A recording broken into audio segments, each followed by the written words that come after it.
They thought I was just another quiet homeowner with overgrown hedges and a late payment notice taped to my door. No warning, no knock, just a letter saying my house was seized by the HOA. My neighbors watched as strangers measured my lawn, tagged my gate, and talked about auctions like I didn't exist. The board members sat high in their folding chairs, smug, confident, untouchable. They quoted rules. They cited fines. They smiled. What they didn't know was that every word they spoke was being weighed by someone who has the power to interpret the law, enforce the law, and hold people accountable for abusing it. They didn't know that the man they tried to evict had spent decades in a courtroom where titles don't intimidate and authority must be earned. So when they said, "You don't have a choice," I listened carefully. Because the next move they made wouldn't just decide the fate of my house, it would decide the fate of their HOA. Abuse of power rarely announces itself as tyranny. It shows up dressed as procedure, wrapped in polite language, stamped with letterhead, and delivered in envelopes that say "notice" instead of "threat." That's how it began for me. Not with shouting or sirens, but with a thin piece of paper slid under my door, informing me that I was in violation of community standards. Grass too high, paint tone slightly off, a fine assessed, small numbers at first, the kind designed not to alarm you, the kind meant to train you to comply. HOAs don't see themselves as powerful. That's the first illusion. They see themselves as necessary. Volunteers, protectors of property values, guardians of uniformity. And because they believe their mission is righteous, they stop questioning their methods. Rules become weapons, procedures become shields, accountability becomes optional. I've seen this pattern before, just in different costumes. In courtrooms, it wears a badge. In corporations, it wears a suit. In HOAS, it wears a polo shirt and carries a binder of bylaws. At first, I played along. I paid the fines. I trimmed the lawn. I repainted the trim. But the goalposts kept moving. New violations appeared without warning. Fees multiplied. Late charges stacked on top of penalties that were never clearly explained. Requests for clarification were met with silence or copy-paste responses, quoting sections of rules without context. The system wasn't designed to resolve issues. It was designed to overwhelm. That's when abuse of power becomes most dangerous. Not when it's loud, but when it's boring, bureaucratic, and exhausting. The board meetings told the real story. A small group of individuals seated at folding tables, wielding authority over hundreds of homeowners who didn't realize how much power they had handed over. They spoke in absolutes. That's just the rule. Our hands are tied. Everyone is treated the same. But that was never true. Enforcement was selective. Friends received warnings. Dissenters received fines. Those who asked questions were labeled difficult. Those who stayed silent were safe until they weren't. Abuse thrives in imbalance. The HOA had lawyers on retainer. I had a mailbox. They had the ability to levy fines, place liens, and initiate foreclosure. I had appeals forms that went nowhere. This wasn't about maintaining harmony. It was about control. When an organization can punish without meaningful oversight, it will eventually do so not to correct behavior, but to assert dominance. The foreclosure notice didn't arrive dramatically. It came like everything else, quietly. A statement of intent. Legal language dense enough to discourage reading. A deadline buried in paragraphs. And there it was, almost casually mentioned, seizure of property for unpaid dues and fees. Not unpaid mortgage, not criminal conduct, grass height, paint shade, paperwork.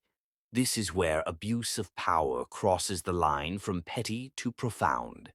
A home is not an accessory.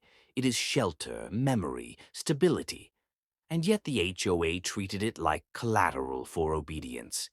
The board justified it by saying, That's the process. But process without proportionality is cruelty. Law without wisdom is just force with better grammar. What struck me most was the confidence. Not arrogance, confidence. The kind that comes from never having been challenged. They assumed compliance because compliance had always been the outcome. Homeowners either paid, moved, or gave up. No one questioned whether the punishment fit the infraction. No one asked whether the rules themselves were being applied lawfully. Power unchecked grows comfortable, and comfort breeds carelessness. I watched how they spoke to residents, condescending smiles, patronizing explanations, the subtle tone that says, "We know better than you." They hid behind phrases like community standards while ignoring individual rights. They invoked the collective while silencing the individual. That's a classic move in any abusive structure. Claim moral authority while denying personal dignity. When neighbors whispered their support, it was always quiet. They did that to me too. I didn't know I could fight it. I was afraid it would get worse. Fear is the HOA's most effective enforcement tool. Not the fines, not the liens, but the belief that resistance is futile and costly. And for many people, it is. Legal battles require time, money, energy, resources that working families don't have in abundance. The system counts on that. Abuse of power doesn't need malice to function. It only needs indifference. Board members convinced themselves they were just following rules, absolving themselves of responsibility for the consequences. That's how ordinary people become instruments of harm. They stop seeing faces and start seeing violations. They stop hearing stories and start hearing policy. The irony is that HOAs often claim to preserve community, yet their methods fracture it. Neighbors become informants, boards become enforcers, trust erodes, and once trust is gone, authority relies entirely on fear. That's when escalation becomes inevitable. The HOA didn't wake up one day deciding to seize a house. They arrived there step by step, normalized by years of unchecked authority and rubber-stamped decisions. I noticed how quickly the tone changed when legal language entered the conversation. Not mine, their own. Suddenly emails became curt, meetings became closed sessions, transparency vanished, abuse of power fears exposure more than resistance. The moment someone starts reading closely, asking specific questions, demanding documentation, the facade cracks. What the HOA failed to understand is that power is not self-justifying. It must be exercised within boundaries, or it becomes illegitimate. Rules exist to serve people, not the other way around. When enforcement becomes detached from fairness, it ceases to be governance and becomes coercion. Every system reveals its character in how it treats its weakest participants. The HOA targeted those least able to fight back. Elderly homeowners, single parents, people unfamiliar with legal language. That pattern wasn't accidental, it was strategic, even if unconsciously so. Power gravitates toward paths of least resistance. As I read through their notices, bylaws, and enforcement records, what stood out wasn't just overreach, but sloppiness, inconsistent citations, missed deadlines, improper notices, errors that would never survive scrutiny in a real court. The HOA relied on the assumption that scrutiny would never come. That assumption had protected them for years. Abuse of power often masquerades as confidence until it is tested. And when tested, it doesn't respond with humility, it responds with escalation. Higher fines, faster timelines, more threats. The organization tightens its grip, believing pressure will restore obedience. But pressure applied without legitimacy only exposes weakness. The seizure of my house wasn't the end of a process. It was the peak of an abuse that had been building quietly, comfortably, predictably. And the most revealing part wasn't what they did, but how normal it felt to them while they were doing it, How routine, how justified, how utterly convinced they were that no one would ever force them to answer for it, that the paperwork would speak louder than the people it affected, that authority, once granted, could never be questioned, even as it crossed lines it was never meant to approach, even as it transformed from governance into domination, even as the very idea of community was reduced to compliance measured in fines, deadlines, and silence, because when abuse of power goes unchallenged for long enough, it stops asking permission and starts assuming permanence, believing itself immune to consequence, blind to the moment when the balance shifts, and the same rules it once wielded so casually begin to turn under closer examination, revealing cracks, contradictions, and vulnerabilities that had always been there, waiting for someone willing to look closely enough to see them. Authority loves silence. It grows strongest where questions are rare and challenges are discouraged. For a long time, the HOA operated in that silence. Letters were sent, fines were paid, homes were lost, and the system kept moving, smooth and unexamined, like a machine that no one dared to unplug. Authority, when unchallenged, begins to believe it is permanent. It forgets that every ounce of power it holds was granted conditionally, not absolutely. When authority meets accountability, the first reaction is disbelief. Not outrage, disbelief. The HOA could not comprehend that their decisions might be reviewed, their actions measured, their assumptions questioned. They were accustomed to being the final word. Appeals came back to the same board. Complaints were answered by the same people who issued the violations. Oversight existed only on paper, not in practice. In their world, authority was circular, self-confirming, and insulated. Accountability disrupts that illusion. It introduces friction. It demands explanations instead of declarations. And that is deeply uncomfortable for those who have grown used to compliance. The moment I stopped asking for mercy and started asking for justification, the tone shifted. Suddenly, there were delays. "We'll get back to you. We need to review this." Our attorney advises. Authority begins to hesitate when it realizes it may have to defend itself instead of simply asserting itself. What many people is that authority does not fear opposition. It fears exposure. A shouting match can be dismissed as emotion. A refusal can be punished. But a well-documented question, a precise request for records, a calm insistence on lawful procedure that forces authority to operate in the light. And light reveals inconsistencies. The HOA's confidence was built on assumptions. Assumption that homeowners wouldn't read the bylaws. Assumption that legal language would intimidate. Assumption that the cost of fighting back would outweigh the value of winning. These assumptions had held true for years. They had become part of the HOA's operating logic. Authority, once validated by repeated success, stops checking itself. It stops asking, "Are we right?" and starts asking, "How fast can we enforce?" Accountability changes the equation by reintroducing consequences. Not emotional consequences, but structural ones. Paper trails matter. Timelines matter. Jurisdiction matters.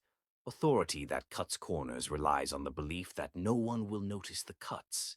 When someone does notice, authority often doubles down, mistaking scrutiny for defiance.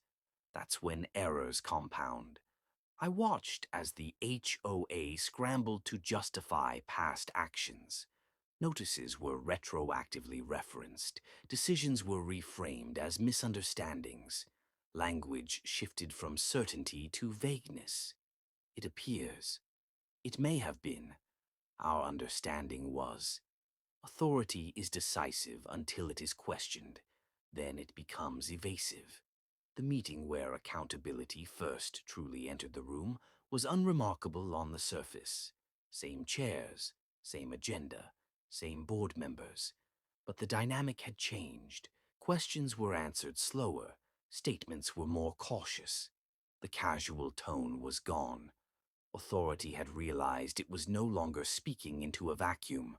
Accountability does not shout. It listens carefully and then repeats authority's own words back to it. That's what unsettles those in power the most. When their justifications are examined against their own rules, when their actions are compared to their stated mission, when their enforcement patterns are laid out plainly, authority loses its mystique. It becomes administrative, fallible, human. One of the most revealing moments came when a board member said, "We've always done it this way." That phrase is the anthem of unchecked authority. It assumes tradition equals legality, that repetition equals correctness. Accountability asks a different question. Has it ever been right? And often there is no good answer. The HOA leaned heavily on legal counsel, not for guidance but for cover. Authority often borrows legitimacy from lawyers, believing representation equals righteousness. But accountability is not impressed by proximity to law. It demands adherence to it.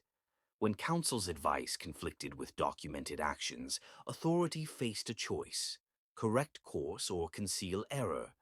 Concealment is the default when power feels threatened. What authority fails to understand is that accountability does not need to be aggressive to be effective. It needs to be persistent. Every unanswered email becomes a record. Every inconsistent enforcement becomes evidence. Every procedural shortcut becomes a liability. Authority is used to dictating timelines, not responding to them. Accountability flips that dynamic. The HOA attempted to reassert control by escalating pressure. Shorter deadlines, more formal language, subtle warnings about costs and consequences. This is a predictable response. Authority, when challenged, tries to remind others of its capacity to punish. But punishment loses effectiveness when it is seen as retaliation rather than regulation. Neighbors began to pay attention, not loudly, not publicly, but attentively. Accountability is contagious in that way. When one person asks questions, others start listening for answers. Authority senses this shift and grows defensive. Closed sessions multiply. Transparency decreases. The instinct is to protect the institution rather than correct it. Authority often confuses compliance with respect. But compliance obtained through fear dissolves the moment fear weakens. Accountability doesn't seek obedience, it seeks legitimacy. And legitimacy cannot be demanded, it must be demonstrated. That's the collision point where authority either adapts or fractures. The HOA's records told a story they never intended to tell. Dates didn't align. Notices lacked required language. Votes were taken without proper quorum. Enforcement actions exceeded the scope of the bylaws. These weren't dramatic violations, they were mundane ones. And that's what made them powerful. Authority can dismiss accusations of bias or intent, but it struggles to dismiss its own paperwork. Accountability stripped away the narrative the HOA had built about itself. No longer guardians of community, they appeared as administrators who had grown careless with the limits of their role.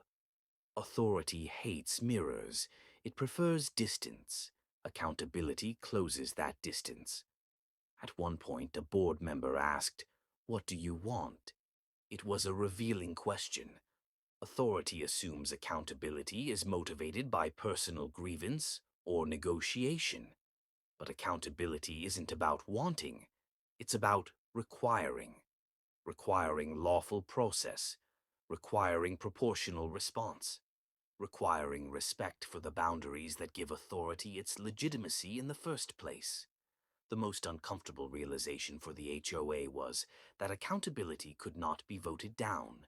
It wasn't a motion. It wasn't a policy. It was a standard applied from outside their internal hierarchy. Authority is comfortable operating within systems it controls. Accountability often comes from systems it does not. As scrutiny intensified, authority began to fracture internally. Board members disagreed. Responsibility was deflected. That was before my term. I wasn't involved in that decision. Authority presents a united front until accountability forces individual ownership. Then the collective shield weakens. What became clear was that the HOA had confused authority with immunity. They believed their position insulated them from consequence. Accountability reminded them that authority is conditional, revocable, and answerable. Every power granted carries an obligation to use it correctly. When that obligation is ignored, authority becomes vulnerable. The language of communication continued to shift. Where there had once been commands, there were now requests. Where there had been certainty, there was qualification. Authority was learning reluctantly that it was no longer alone in the conversation. Accountability does not seek to destroy authority. It seeks to refine it, to force it back into alignment with its purpose. But authority, when confronted, often interprets correction as attack. That misunderstanding fuels conflict. Instead of adjusting, authority resists, escalating. The HOA's greatest mistake was underestimating how deeply accountability could reach. They believed it would stop at a single decision, a single case. They did not realize that once authority is questioned successfully, every past action becomes subject to review, every precedent becomes unstable, every unchecked decision becomes a potential fault line. Authority thrives on the assumption that people will move on, grow tired, accept loss. Accountability thrives on memory. It documents, it preserves, it waits, and in that waiting, it gathers strength. As the process unfolded, it became impossible to ignore that the balance of power had shifted. Not dramatically, not publicly, but fundamentally. Authority was no longer speaking from a position of unquestioned dominance. It was responding, explaining, justifying. And that transformation, subtle as it was, marked the moment when authority first realized that accountability was not a phase, not a nuisance, not a temporary disruption, but a force that would continue pressing, asking, examining, measuring every action against the standards that authority itself claimed to uphold. A force that does not tire easily, that does not forget inconsistencies, that does not accept tradition as defense, and that remains present long after the initial confrontation, reshaping the landscape in ways authority never anticipates. Because once accountability enters the room, it does not leave quietly. It settles in, it observes, it records, and it waits for the next assertion of power to test whether authority has learned anything at all.